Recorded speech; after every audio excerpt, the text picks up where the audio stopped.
Hello everyone, welcome back to ഒരു കഥ സിലിട്ടുമാസ്. My dear സ്വത്തുക്കുട്ടികളെ, കുറേ നാളുകൾക്ക് ശേഷം നമ്മൾ ഇന്നൊരു കൊറിയൻ മൂവിയാണ് കാണാൻ പോകുന്നത്. ഇതൊരു സർവൈവൽ ത്രില്ലറാണ്, എന്നാൽ അതേസമയം സയൻസ് ഫിക്ഷനും കൂടെ ആഡ് ചെയ്തിട്ടുണ്ട്. അതെന്തിനാ ആഡ് ചെയ്തതെന്ന് അറിയില്ല, എന്നാലും എല്ലാം കൂടി കുഴഞ്ഞിരിക്കുമ്പോൾ ഒരു ടേസ്റ്റ് ഉണ്ടാവില്ലേ, അതുപോലെ എന്തോ ഒരു പ്രത്യേക ടേസ്റ്റ്. പക്ഷെ എന്താ സംഭവം എന്നറിയില്ല. വലിയൊരു വെള്ളപ്പൊക്കത്തിൽ പോരാടുന്ന അമ്മയും മകനും. അവരുടെ ഈ പോരാട്ടത്തിന് പിറകിൽ മറ്റൊരു സംഭവം കൂടെ ഒളിച്ചിരിക്കുന്നു. അതാണ് ചിത്രകാരന്റെ ഭാവന. നോവയുടെ പേടകം പോലെ ഇത് വേറെ എന്തോ ഒരു പാടകം. എന്നാ പിന്നെ സിനിമയുടെ കഥകൾ കേൾക്കാൻ ഇഷ്ടപ്പെടുന്ന നമ്മുടെ കൂട്ടുകാരെല്ലാവരും ചാനൽ സബ്സ്ക്രൈബ് ചെയ്തോളൂ. നമുക്കിപ്പോ ഈ കഥയിലേക്ക് കിടക്കാം.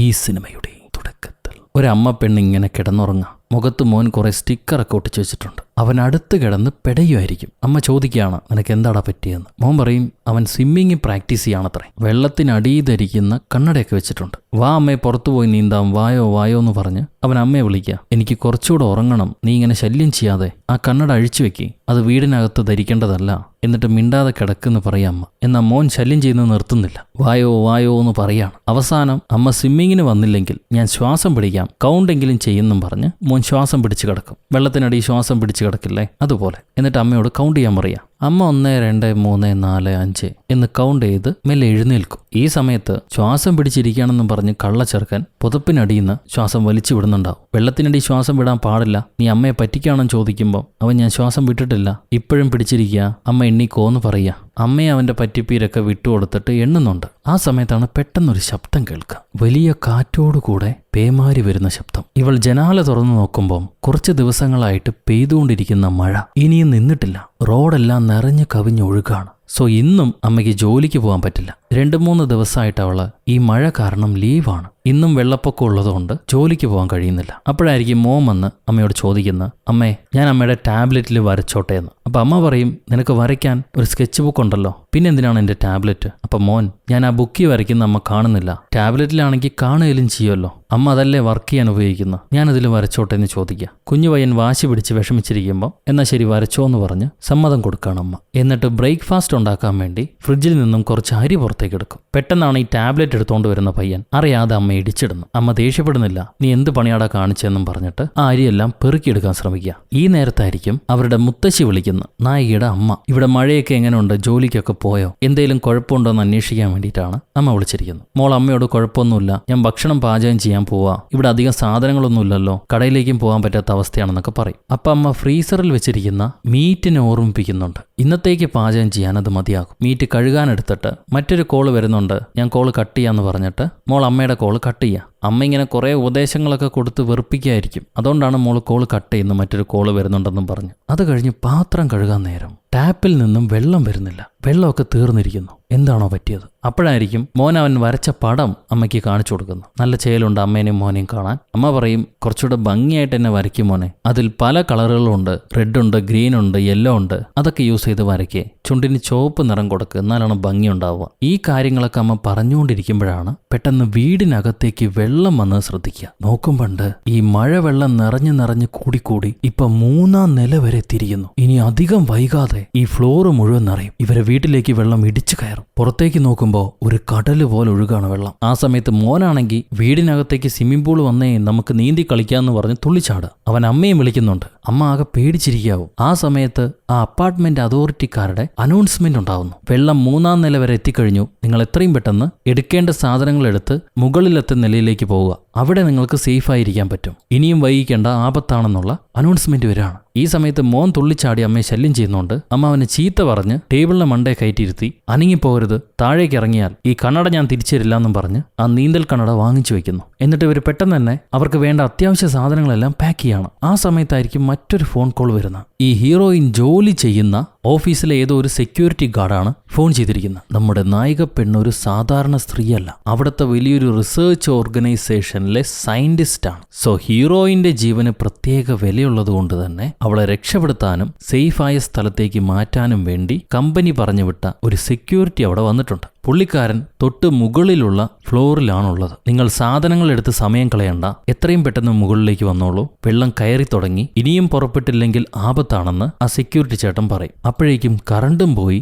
മൊബൈലില് സിഗ്നലും പോയി. അമ്മ മോന് വേണ്ട മരുന്ന് മാത്രം എടുത്തിട്ട് അവനെ വിളിക്കാൻ വേണ്ടി ഓടി വരിക. ഈ കുഞ്ഞു പയ്യൻ അമ്മ ചീത്ത പറഞ്ഞുകൊണ്ട് പിണങ്ങിപ്പോയി കബേർഡിനകത്ത് ഒളിച്ചിരിക്കുകയാണ്. അമ്മ സോറി പറയും. പെട്ടെന്ന് വെള്ളം വന്നപ്പോ അമ്മ പേടിച്ച് മോനെ ചീത്ത പറഞ്ഞതാ. മോൻ അമ്മയോട് ദേഷ്യമൊന്നുമില്ല, വായോ നമുക്ക് മുകളിലേക്ക് പോകാം, നമുക്ക് ഇവിടുന്ന് രക്ഷപ്പെടണ്ടേ. അവൻ മിണ്ടാതെ അമ്മയുടെ ചുമലിൽ കയറിയിരിക്കും. വീടിന് പുറത്തിറങ്ങി നോക്കുമ്പോൾ ആ ഫ്ലോറിലുള്ള എല്ലാ മനുഷ്യരും പേടിച്ച് അവിടുന്ന് മുകളിലേക്ക് പോകാൻ തയ്യാറായിട്ട് നിൽക്കുകയാണ്. വെള്ളം കാൽമുട്ടോളം എത്തിക്കഴിഞ്ഞു. ഇവര് ചെന്ന് സ്റ്റെയർ കേസിന്റെ ഭാഗത്ത് നോക്കുമ്പോൾ അവിടെ ഒരുപാട് മനുഷ്യർ തിങ്ങിക്കൂടി നിൽക്കുന്നു. ആർക്കും മുകളിലേക്ക് പോകാൻ കഴിയുന്നില്ല. വഴിയിൽ എന്തോ ഒരു തടസ്സമുണ്ട്. ആരോ അവിടെ ബോധം കെട്ട് വീണ് കിടക്കുന്നത്രേ. ഇനി അതിലൂടെ പോകാൻ പറ്റില്ല എന്ന് മനസ്സിലാക്കിയിട്ട് ഹീറോയിൻ മോനെയും കൊണ്ട് എതിർവശത്തുള്ള സ്റ്റെയർ കേസിന്റെ ഭാഗത്തേക്ക് ഓടിപ്പോകും. അവിടെ ചെന്ന് നോക്കുമ്പോൾ ആൾക്കാരൊന്നുമില്ല, തിരക്കുമില്ല. ശരി, അതിലൂടെ മുകളിലേക്ക് കയറാമെന്നും പറഞ്ഞ് ഓരോ സ്റ്റെപ്പായി കയറിപ്പോവുക. മോൻ പേടിക്കാതിരിക്കാൻ അവന്റെ കയ്യെ പിടിച്ചൊരു റെയിമും പാടുന്നുണ്ട്. അപ്പൊ മോൻ താഴെ വെള്ളത്തിൽ വീണ് പെടഞ്ഞോണ്ട് നീന്തുന്ന ആൾക്കാരെ കാണിച്ചു കൊടുക്കും. അവരെ രക്ഷപ്പെടുത്താൻ ആരുമില്ല. ഇവൾക്കൊന്നും ചെയ്യാനും കഴിയുന്നില്ല, നിസ്സഹായിയാണ്. കയ്യിൽ മോനും ഉണ്ട്.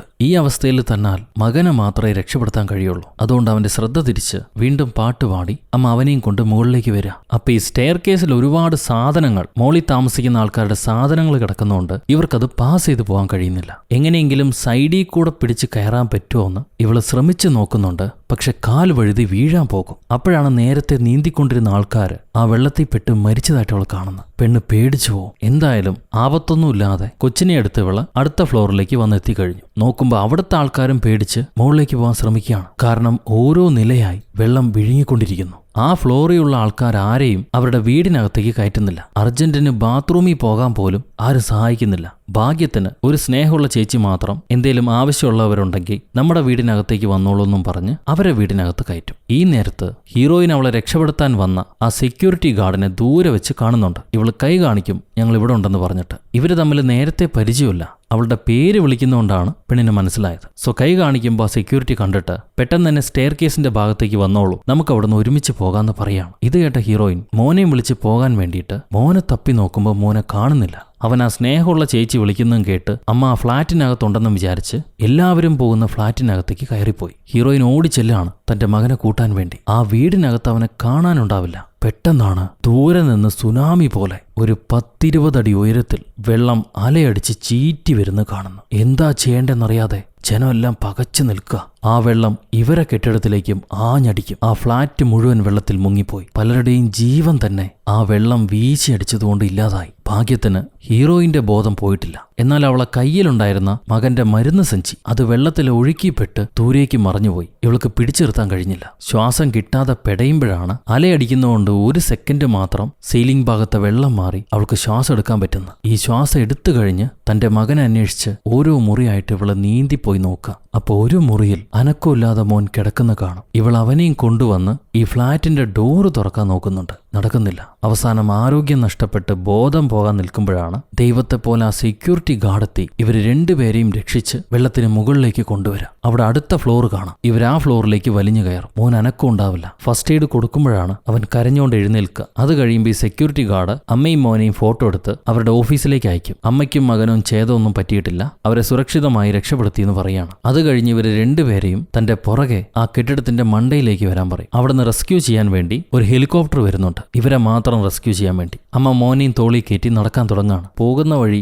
നിനക്ക് വീണ്ടും ഞാനൊരു പാട്ട് പാടിത്തരട്ടെ എന്ന് അമ്മ ചോദിക്കുന്നുണ്ട്. മോൻ പറയും ഇപ്പൊ പാട്ട് കേൾക്കാനുള്ള മൂഡിലല്ല, ദയവേത് അമ്മ ഒന്നും മിണ്ടാതെ നടക്കുമെന്ന്. ഈ സമയത്ത് അമ്മ ആ സെക്യൂരിറ്റി ഗാർഡിനോട് ചോദിക്കുകയാണ്, ഈ മഴ സാധാരണ മഴയായിട്ട് ഫീൽ ചെയ്യുന്നില്ലല്ലോ, മാത്രമല്ല വെള്ളത്തിന് ഉപ്പ് രുചിയുണ്ട്, എന്താണ് ശരിക്കും സംഭവിക്കുന്നത്? അപ്പൊ ആ സെക്യൂരിറ്റി ഗാർഡ് പറയും 3 മണിക്കൂർ മുന്നേ ഒരു ആസ്ട്രോയിഡ് അന്റാർട്ടിക്കയിൽ വന്ന് പതിച്ചു. അന്റാർട്ടിക്കയിൽ ഐസ് എല്ലാം ഉരുകി ഇപ്പൊ കടൽ വെള്ളത്തിൽ കലർന്ന് കരയെല്ലാം വിഴുങ്ങിക്കൊണ്ടിരിക്കുകയാണ്. അധികം വൈകാതെ ഈ ഭൂമിയിലെ മനുഷ്യരെല്ലാം മരണപ്പെടും, ഇല്ലാതാകും. ഇങ്ങനൊരു ദുരന്തം സംഭവിക്കുമെന്ന് നേരത്തെ അറിയാവുന്നതുകൊണ്ടാണ് നിങ്ങളെ നിയമിച്ചത്. നിങ്ങൾ ജോലി ചെയ്യുന്ന സ്ഥലം വെറും ഒരു AI സെന്റർ ആണെന്ന് വിചാരിച്ചോ? അല്ല, ഒരു പുതിയ ഹ്യൂമൻ റേസ് ഉണ്ടാക്കാൻ വേണ്ടിയിട്ടാണ് നിങ്ങളോട് ആ പരീക്ഷണം നടത്താൻ പറഞ്ഞത്. പുതിയൊരു ഇമോഷൻ എഞ്ചിനാണ് ഹീറോയിനോട് കമ്പനി ക്രിയേറ്റ് ചെയ്യാൻ പറഞ്ഞിരുന്നത്. റോബോട്ട് പോലെ തന്നെ ഇമോഷൻസ് ഉള്ള ഒരു പുതിയ റോബോ എഞ്ചിൻ, മനുഷ്യനെ പോലെ തന്നെ. അത് ക്രിയേറ്റ് ചെയ്യുകയായിരുന്നു ഹീറോയിന്റെ ടാസ്ക്. ഏകദേശം അവൾ അതിൽ വിജയിക്കുകയും ചെയ്തു. എന്തിനാണ് അത് ക്രിയേറ്റ് ചെയ്യണമെന്ന് അവൾക്ക് അറിഞ്ഞില്ല. എന്നാൽ കമ്പനിക്ക് അതറിയുമായിരുന്നു, പല രാജ്യങ്ങൾക്കും അതറിയുമായിരുന്നു. അവരെല്ലാം ഒത്തുചേർന്നിട്ടാണ് നശിച്ചു പോകുന്ന ഹ്യൂമൻ റേസിന് പകരമായി ഈ ഇമോഷനുള്ള ഹ്യൂമൻ റേസ് ഉണ്ടാക്കിയെടുക്കാൻ തീരുമാനിച്ചത്. ഇനി രക്ഷപ്പെടാൻ പോകുന്നത് കുറച്ച് ആൾക്കാർ മാത്രമായിരിക്കും. ഹീറോയിന് വേണ്ടി തൽക്കാലം ഒരു ടെമ്പററി ഷെൽട്ടർ കമ്പനി സംഘടിപ്പിച്ചിട്ടുണ്ട്. അത് കഴിഞ്ഞിട്ടാണ് അവൾ ചെയ്യാനുള്ള മിഷൻ എന്താണെന്ന് അവൾക്ക് അറിയുള്ളൂ. അപ്പൊ ഹീറോയിൻ ആ സെക്യൂരിറ്റിയോട് പറയാണ്, ഈ എഞ്ചിൻ ഒരു ടെസ്റ്റിന് വേണ്ടി മാത്രമാണ് ക്രിയേറ്റ് ചെയ്തിരിക്കുന്നത്, അത് പൂർണ്ണമായിട്ടില്ല. ഈ ഒരു അവസ്ഥയിൽ ആ പ്രൊജക്ട് മുന്നോട്ട് കൊണ്ടുപോകാൻ കഴിയില്ല. ഇതെനിക്ക് ചീഫിനോട് സംസാരിക്കണം, ദയവ് ചെയ്ത് ചീഫിനെ വിളിച്ചു തരൂ എന്ന് പറഞ്ഞ് ചോദിക്കും. ഇതേ സമയത്ത് മോന് ബാത്റൂമിൽ പോകണം, അർജന്റ് ആണെന്ന് പറയാണവൻ. സോ അടുത്ത ഫ്ലോറിലെ ഒരു ഫ്ലാറ്റിനകത്ത് കയറി മോന് ബാത്റൂമിൽ പോകാനുള്ള സൗകര്യം ഹീറോയിൻ ഒരുക്കി കൊടുക്കുക. ഈ നേരത്ത് നമ്മുടെ സെക്യൂരിറ്റി ആരെയോ വിളിക്കുന്നുണ്ട്. ഞാൻ അവരോട് പൂർണ്ണമായി ഒന്നും പറഞ്ഞിട്ടില്ല, കുട്ടി കയ്യിൽ തന്നെയുണ്ട്. ഇപ്പം അവർ സഹകരിക്കുന്നതുകൊണ്ട് എനിക്കൊന്നും ചെയ്യേണ്ട ആവശ്യം വന്നിട്ടില്ല. ഞാൻ റൂഫ് ടോപ്പിലേക്ക് വരട്ടെ, പിന്നീട് നമുക്ക് പറയാം എന്ന് ഇയാൾ ആരോടോ സംസാരിക്കുന്നു, എന്തോ പന്തിയേടുള്ളതുപോലെ. അത് കഴിഞ്ഞ് സെക്യൂരിറ്റി ഹീറോയിനോട് ചോദിക്കുകയാണ്, നിങ്ങളുണ്ടാക്കിയ ഇമോഷൻ എഞ്ചിൻ ശരിക്കും മനുഷ്യനെ പോലെയാണോ? മനുഷ്യന്റെ ഇമോഷൻസ് ആണോ അതിനുള്ളത്? അതത്ര നല്ല ഇമോഷൻസ് അല്ലല്ലോ, അതൊരുപാട് കുഴപ്പങ്ങൾ ഉണ്ടാക്കില്ലേ? അത് കേട്ട് ഹീറോയിൻ ചോദിക്കുകയാണ്, മനുഷ്യന്റെ ഇമോഷൻസിന് എന്താണ് കുഴപ്പം? ഇന്ന് ഭൂമിയിൽ ഏറ്റവും കൂടുതൽ വികാരങ്ങളുള്ളത് മനുഷ്യന് മാത്രമാണല്ലോ. അതൊരു വലിയ പരിണാമമാണ്, മറ്റ് ജീവികളിൽ നിന്നും നമ്മളെ വ്യത്യസ്തമാക്കുന്ന പരിണാമം. ഇത് കേട്ട് സെക്യൂരിറ്റി പറയാണ്, ഈ ഹ്യൂമൻ ഇമോഷൻസ് കൊണ്ടുള്ള ഒരു കുഴപ്പം ഞാനിപ്പോൾ പറയാം. നമ്മൾ റൂഫ് ടോപ്പിലേക്ക് എത്തിയ ഉടനെ ആ ഹെലികോപ്റ്ററിൽ കയറാൻ വേണ്ടി ഒരുപാട് പേര് കുഴപ്പങ്ങളുണ്ടാക്കും. സ്വന്തം കുടുംബത്തെ തള്ളിമാറ്റി പലരും മുന്നോട്ട് വരും, കൂടെയുള്ളവരെ ചതിക്കും. ഒരുപാട് പേർക്ക് അതിൽ കയറാൻ പറ്റില്ല എന്നവർക്കറിയാം. എന്നാലും സ്വാർത്ഥമായി തന്റെ ജീവൻ മാത്രം വില കൽപ്പിച്ച് പലരും അതിൽ കയറാൻ ശ്രമിക്കും. ഇങ്ങനെയാണ് ഹ്യൂമൻ ഇമോഷൻസ് വർക്ക് ചെയ്യുന്നത്. അതുകൊണ്ട് എന്തെങ്കിലും ഉപയോഗമുണ്ടോ? ഇത് കേട്ട ഹീറോയിന് മറുപടിയില്ല. അത് കഴിഞ്ഞവള്, നിങ്ങളുടെ ഫോണിൽ നിന്നും എനിക്കൊരു കോൾ ചെയ്യാൻ പറ്റുമോ എന്ന് ചോദിച്ചിട്ട് അയാളുടെ വോക്കി ടോക്കി വാങ്ങിച്ച് അവൾ അമ്മയെ വിളിക്കുകയാണ്. അവസാനമായി അമ്മയോടൊന്ന് സംസാരിക്കണം. അവിടെ കുഴപ്പങ്ങൾ എന്തെങ്കിലും ഉണ്ടോ എന്ന് ചോദിക്കുമ്പോൾ ചുറ്റിലും വെള്ളം കയറിയിട്ട് ഒരുപാട് പേര് ബുദ്ധിമുട്ടിക്കൊണ്ടിരിക്കുക. എന്നാലും അമ്മ പറയും, ഞങ്ങളിവിടെ ഓക്കെയാണ്, മോള് കുഞ്ഞുമോന്റെ കാര്യങ്ങൾ നോക്കണം, അവനെ രക്ഷപ്പെടുത്തുക എന്നുള്ളത് മാത്രമായിരിക്കണം നിന്റെ ലക്ഷ്യം, മറ്റൊന്നിനെപ്പറ്റിയും ചിന്തിക്കേണ്ട, ഞങ്ങൾക്ക് കുഴപ്പമൊന്നുമില്ല, ഞങ്ങളിവിടെ സേഫ് ആണെന്ന് പറയുക. ഈ പറഞ്ഞുകൊണ്ടിരിക്കുമ്പോൾ തന്നെ അമ്മ താമസിക്കുന്ന സ്ഥലത്തേക്ക് അലയടിച്ച് അവരെല്ലാം വെള്ളത്തിൽ മുങ്ങിപ്പോവാണ്. അമ്മ മരണപ്പെട്ടു എന്നവൾക്ക് മനസ്സിലായി. അത് കഴിയുമ്പോൾ ഈ സെക്യൂരിറ്റി പറയും, നീയും നിന്റെ അമ്മയും തമ്മിലുള്ള സ്നേഹം കാണാൻ നല്ല രസമുണ്ട്, മരിക്കാൻ നേരത്തായിരിക്കും നമ്മളവരെ കൂടുതലായിട്ട് കെയർ ചെയ്യുന്നത്. അതാണ് ഹ്യൂമൻ ഇമോഷൻസ്. അതിനെക്കുറിച്ചാണ് ഞാൻ നേരത്തെ പറഞ്ഞത്. എനിക്കങ്ങനെ സ്നേഹിക്കാനോ ചീത്ത പറയാനോ ആരുമില്ല. അതെന്തായാലും നന്നായി, വരൂ പോകാമെന്നും പറഞ്ഞ് ഇവർ ബാഗ് എടുക്കുമ്പോഴാണ് ഗ്യാസ് പൈപ്പ് ലീക്ക് ആവുമെന്ന് മനസ്സിലാവുക. ഈ സിറ്റിയിലൊക്കെ ഗ്യാസ് വരുന്നത് കേബിൾ ലൈൻ പോലെ ഓരോ വീട്ടിലേക്ക് സപ്ലൈ കൊടുത്തിട്ടുണ്ടാവും. അതാണ് ലീക്കായിരിക്കുന്നത്. അധികം വൈകാതെ ആ ഫ്ലോറിൽ ബ്ലാസ്റ്റ് ഉണ്ടാവുന്നവർക്ക് മനസ്സിലായി. ഇവർ പുറത്തേക്ക് ഇറങ്ങുമ്പോഴേക്കും പല ഫ്ലാറ്റും പൊട്ടിത്തെറിക്കാൻ തുടങ്ങി, തീ ആളി കത്തുന്നു. സോ ഇവർക്ക് മുന്നോട്ട് പോകാൻ പറ്റില്ല. മുകളിലത്തെ ഫ്ലോറിലേക്ക് എത്തിപ്പിടിച്ച് വേണം കയറാൻ. അയാൾ ആദ്യം മുകളിലേക്ക് കയറിയിട്ട് ഹീറോയിനോടും കുഞ്ഞിനോടും മുകളിലേക്ക് വരാൻ പറയും. ആദ്യം കുഞ്ഞിനെ അയാളുടെ കയ്യിലേക്ക് കൊടുക്കാൻ വേണ്ടി ഇവൾ എത്തി വലിഞ്ഞു നിൽക്കുക. കുഞ്ഞാണെങ്കിൽ അമ്മയെ വിട്ടു പോകുന്നുമില്ല. അവസാനം എങ്ങനെയൊക്കെയോ കുഞ്ഞിനെ അയാൾക്ക് കൈമാറി കഴിയുന്ന നിമിഷം പിടിവിട്ടിവൾ നേരെ വെള്ളത്തിലേക്ക് വന്ന് വീഴുന്നു. അപ്പോൾ ഒരു ഫ്ലാഷ് ബാക്ക് കാണിക്കുന്നുണ്ട്. കുറച്ചു നാൾ മുന്നേ ഹീറോയിനും ഭർത്താവും കുഞ്ഞും സഞ്ചരിച്ചിരുന്ന കാറ് ഒരു പുഴയിലേക്ക് വീണു. ആ അപകടത്തിൽപ്പെട്ടിട്ടാണ് ഭർത്താവ് മരിച്ചത്. അതിന്റെ വേദനയുണ്ട് അവൾക്ക്, അതിന്റെ ഓർമ്മകളും. എന്തായാലും ബോധം തിരിച്ചു കിട്ടിയ പെണ്ണ് വെള്ളത്തിന് മുകളിലേക്ക് നീന്തി വരുന്നു. കുഞ്ഞിന്റെ അടുത്തേക്ക് പോകാൻ ഇവൾ കെട്ടിടത്തിനകത്ത് കയറും. അപ്പോഴാണ് ലിഫ്റ്റിനുള്ളിലായി ഒരു കുഞ്ഞു പെണ്ണ് കുടുങ്ങിക്കിടക്കുന്ന ശബ്ദം അവൾ കേൾക്കുന്നു. ലിഫ്റ്റ് തട്ടി ആ കുഞ്ഞിന്റെ പേരെന്താണെന്ന് ചോദിക്കുമ്പോൾ അവൾ പറയും ലീജു സു ആണെന്ന്. എനിക്ക് പേടിയാവുന്നു, ഞാനിവിടെ ഒറ്റയ്ക്കാ, എനിക്ക് രക്ഷപ്പെടാൻ പറ്റുമോ, ആരെങ്കിലും എന്നെ സഹായിക്കുമോ എന്നവൾ ചോദിക്കുകയാണ്. നീ പേടിക്കണ്ട, ഞാൻ നിന്നെ രക്ഷപ്പെടുത്താമെന്നും പറഞ്ഞ് ഹീറോയിൻ തൊട്ട് മുകളിലെ നിലയിൽ പോയിട്ട് ഒരു കമ്പ് എടുത്ത് പുറത്തേക്ക് വരും. ആ സമയം രണ്ട് കള്ളൻ ചെറുക്കന്മാർ ആൾക്കാരില്ലാത്ത നേരം നോക്കി ഓരോ ഫ്ലാറ്റും കൊള്ളയടിക്കുന്നവൾ കാണുന്നുണ്ട്. പക്ഷെ പ്രതികരിക്കാൻ കഴിയാത്തതുകൊണ്ട് ആദ്യം ഈ കുഞ്ഞിനെ രക്ഷപ്പെടുത്താൻ വേണ്ടി താഴേക്ക് വരുന്നു. ആ സമയത്തായിരിക്കും വീണ്ടും അലയടിക്കുന്നത്. വെള്ളത്തിൽപ്പെട്ട ഹീറോയിൻ ഒന്നും ചെയ്യാൻ കഴിയുന്നില്ല. ഈ സമയത്ത് വീണ്ടും ആ പഴയ ഫ്ലാഷ് ബാക്കിലേക്ക് പോവാണ്. മകനെ രക്ഷപ്പെടുത്താൻ വേണ്ടി ഭർത്താവ് ശ്രമിക്കുന്ന സമയം ഈ കാർ അങ്ങേരുടെ പുറത്തേക്ക് വീണ് പുള്ളിക്ക് അനങ്ങാൻ കഴിയുന്നില്ല. താൻ മരണപ്പെടുമെന്ന് മനസ്സിലാക്കിയിട്ട് കുഞ്ഞിനെ ഭാര്യയെ ഏൽപ്പിച്ച് അയാൾ മരണത്തിന് കീഴടങ്ങായിരുന്നു. ഈ ഫ്ലാഷ് ബാക്ക് കഴിഞ്ഞ് പ്രസന്റിലേക്ക് വരുമ്പോൾ ആ പെൺകുട്ടിയെ രക്ഷപ്പെടുത്താൻ കഴിയാത്ത ദുഃഖത്തിൽ ഇവള് വീണ്ടും സ്റ്റെയർ കേസിലൂടെ മുന്നോട്ട് പോവാണ്. തനിക്കൊന്നും ചെയ്യാൻ കഴിയുന്നില്ല. മോന്റെ അടുത്തേക്ക് ചെല്ലുമ്പോഴേക്കും അവന്റെ ബോധം നഷ്ടപ്പെട്ടിരിക്കുന്നു. സുഖമില്ലാത്ത കുട്ടിയാണ്, അവന് മരുന്ന് കുത്തിവെക്കേണ്ടതായിരുന്നു, അതാണ് നഷ്ടപ്പെട്ടു പോയത്. ഇപ്പൊ എന്ത് ചെയ്യണമെന്നറിയാതെ അമ്മ മോനെയും കൊണ്ട് അങ്ങോട്ടും ഇങ്ങോട്ടും ഓടുകയാണ്. ആ സെക്യൂരിറ്റിക്കാരൻ പറയും, അവരാൾക്കാർ വന്നതിന് ശേഷം നമ്മൾക്ക് ചികിത്സ കൊടുക്കാം, അതുവരെ കാത്തിരിക്കുന്നു. അമ്മ, അത്ര നേരം വരെ എന്റെ മോൻ താങ്ങില്ല, അവൻ മരിച്ചുകൊണ്ടിരിക്കുകയാണെന്നും പറഞ്ഞ് തൊട്ട് മുകളിലത്തെ ഫ്ലോറിലേക്ക് ഓടിപ്പോവും. അവിടെ ഒരു ഫ്ലാറ്റ് തുറന്നിട്ടുണ്ട്. വയസ്സായ അപ്പൂപ്പനും അമ്മൂമ്മയും മാത്രമേ അവിടെ ഉണ്ടാവുള്ളൂ. അവരോടൊന്നും പറയാതെ ഇവള് നേരെ അടുക്കളയിലേക്ക് കയറി ചെന്ന് അവിടെ നിന്ന് എന്തൊക്കെയോ ഉപ്പും പഞ്ചാരയും അരിപ്പൊടിയൊക്കെ ചേർത്ത് ഒരു മിശ്രിതം ഉണ്ടാക്കും. എന്നിട്ട് അത് മകന് ഭക്ഷിക്കാൻ കൊടുക്കുകയാണ്. ഈ സമയത്തൊരു ഫ്ലാഷ് ബാക്ക് കാണിക്കുന്നു. നമ്മുടെ ഈ കുഞ്ഞു പയ്യനില്ലേ, അവൻ ശരിക്കും നായികയുടെ മകനല്ല.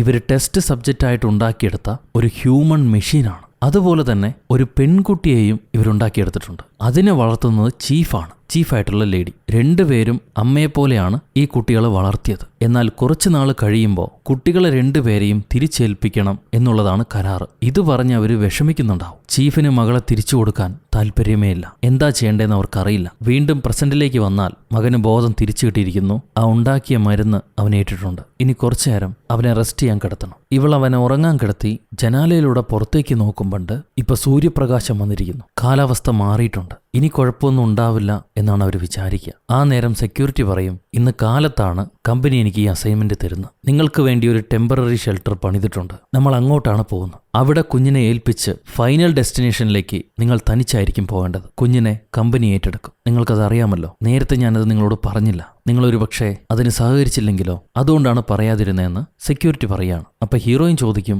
നിങ്ങൾക്ക് എന്തുകൊണ്ട് അങ്ങനെ തോന്നിയെന്ന്. അതിനാ സെക്യൂരിറ്റി, നിങ്ങൾ മകനുമായി രക്ഷപ്പെടുമോ അതോ മകനെ തിരിച്ചേൽപ്പിക്കുമോ എന്നെനിക്ക് കാണണമായിരുന്നു. എല്ലാ അമ്മമാരും ഒരുപോലെയല്ല.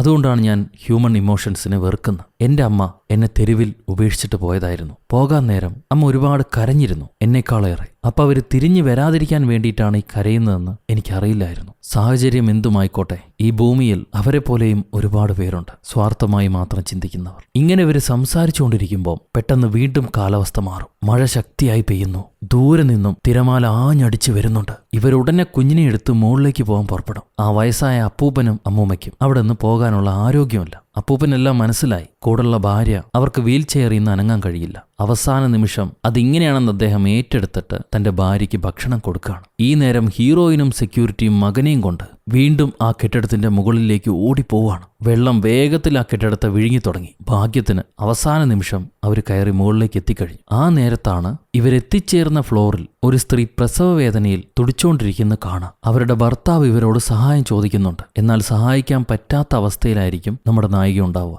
അവൾക്ക് സഹായിക്കണമെന്നുണ്ട്, പക്ഷെ ആ സെക്യൂരിറ്റി സമ്മതിക്കില്ല. ഇവിടെ സമയം ചെലവഴിച്ചാൽ ആ ഫ്ലോറും കൂടെ വെള്ളം വിഴുങ്ങും. എത്രയും പെട്ടെന്ന് മുകളിലേക്ക് പോകണം. ഇവിടുന്ന് അവരെ രക്ഷപ്പെടുത്തിയിട്ടും കാര്യമില്ല. കാരണം ഹെലികോപ്റ്ററിൽ കയറാൻ പറ്റുന്നത് ഇവർക്ക് മാത്രമായിരിക്കും. ഇതൊക്കെ ആലോചിച്ച് വിഷമത്തോടെ അവൾ മുകളിലേക്ക് ചെല്ലുമ്പോൾ മോൻ അമ്മയോട് ചോദിക്കുക, ആ ചേച്ചിക്ക് എന്താ പറ്റിയെന്ന്. അമ്മ പറയും, ആ ചേച്ചി പ്രസവിച്ചുകൊണ്ടിരിക്കുക, അതിന്റെ വേദനയിൽ അവര് കരയാണെന്ന്. അപ്പൊ മോൻ ചോദിക്കുകയാണ്, എന്നെ പ്രസവിക്കുമ്പോൾ അമ്മയും കരഞ്ഞിരുന്നോന്ന്. അങ്ങനൊരു സംഭവം ഉണ്ടായിട്ടില്ല, എന്നാലും അവൾ അമ്മയാണ്. ആ ചോദ്യം അവളെ വല്ലാതെ വിഷമിപ്പിക്കും. മകനെ താഴെ ഇറക്കി വിട്ടിട്ട് അവളെ നിലത്തിരുന്ന് കരയാണ്. ഇത് കണ്ട സെക്യൂരിറ്റി, ഇവിടെ സെന്റിമെന്റ്സിന് സമയമില്ല, എത്രയും പെട്ടെന്ന് നമുക്ക് മുകളിലേക്ക് പോകണം എന്ന് പറഞ്ഞ് അവളെ പിടിച്ച് വലിക്കുകയായിരിക്കും. അപ്പൊ അവൾ ഉടനെ ദേഷ്യപ്പെട്ട്, എന്റെ മകനെ എന്തിനാ എന്നിൽ നിന്ന് പിരിച്ചു കൊണ്ടുപോകണം? അവനും എന്റെ കൂടെ വന്നോട്ടെ. അവൻ കൂടെയുള്ളതുകൊണ്ട് ഈ പ്രൊജക്ടിന് ഒരു കുഴപ്പവും പറ്റാതെ ഞാൻ നോക്കിക്കോളാം. എനിക്ക് അവനെ പിരിയാൻ കഴിയില്ല. നിങ്ങൾക്ക് വേണ്ടത് ഇമോഷണൽ എഞ്ചിനല്ലേ, ഞാനത് ഉണ്ടാക്കി തരാം. എന്നെ എന്റെ മകനോടൊപ്പം ജീവിക്കാൻ അനുവദിക്കൂ. അപ്പൊ സെക്യൂരിറ്റി പറയാണ്, നിങ്ങളിപ്പോ ഇമോഷണൽ ആയിട്ടാണ് സംസാരിക്കുന്നത്. യാഥാർത്ഥ്യത്തെ പറ്റി ചിന്തിച്ചു നോക്കൂ. കുഞ്ഞിനെ തിരിച്ചു കൊടുക്കണമെന്നത്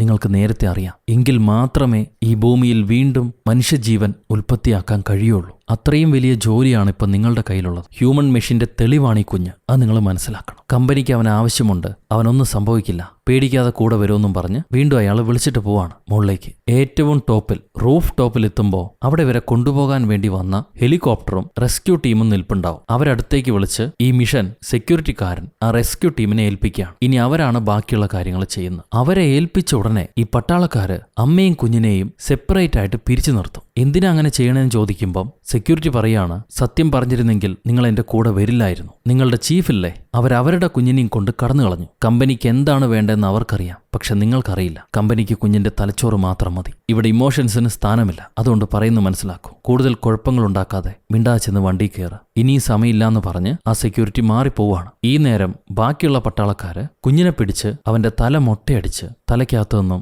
ബ്രെയിൻ മാത്രം പുറത്തേക്ക് എടുക്കാൻ ശ്രമിക്കുക. അമ്മ സമ്മതിക്കുന്നില്ല. ഒരുപാട് ഒച്ച വെച്ച് ആ പട്ടാളക്കാരോട് കെഞ്ചി ഭിക്ഷയാചിക്കുന്ന പോലെ എന്റെ മകനെ വെറുതെ വിട്ടേക്കൂ, നിങ്ങൾക്ക് വേണ്ടി ഞാൻ എന്തും ചെയ്യാന്ന് പറഞ്ഞ് അപേക്ഷിക്കുകയാണ്. എന്നാൽ അവർക്കത് ചെയ്യാൻ കഴിയില്ല. കാരണം ഈ മിഷൻ പൂർത്തിയാകണമെങ്കിൽ കുഞ്ഞിന്റെ ബ്രെയിൻ പുറത്തെടുത്താലേ കഴിയുള്ളൂ. മാത്രമല്ല ആ ഹെലികോപ്റ്ററിൽ പോകുന്നത് ഹീറോയിനും കുഞ്ഞിന്റെ തലച്ചോറ് മാത്രമാണ്. ഈ പട്ടാളക്കാർ പോലും ആത്മഹത്യ ചെയ്ത് മരിക്കണം. ബാക്കിയുള്ള എല്ലാവരും മരണപ്പെടണം. അതാണ് കൽപ്പന. ഇതനുസരിച്ച് അവരാദ്യം ആ സെക്യൂരിറ്റിയെ കൊന്നുകളയും. എന്നിട്ട് ബാക്കിയുള്ളവരെല്ലാം മരിക്കാൻ തയ്യാറായിട്ട് നിൽക്കുകയാണ്. ഇത് അവർ ഹീറോയിനോട് പറയുമ്പോൾ അവൾക്ക് തന്നെ ഷോക്കാവും. അവൾ അവസാനമായി ഞാൻ എന്റെ മകനോടൊന്ന് സംസാരിച്ചോട്ടെ എന്നും പറഞ്ഞ് അവന്റെ ചെവിയിൽ എന്തോ ഓതിക്കൊടുക്കുകയാണ്.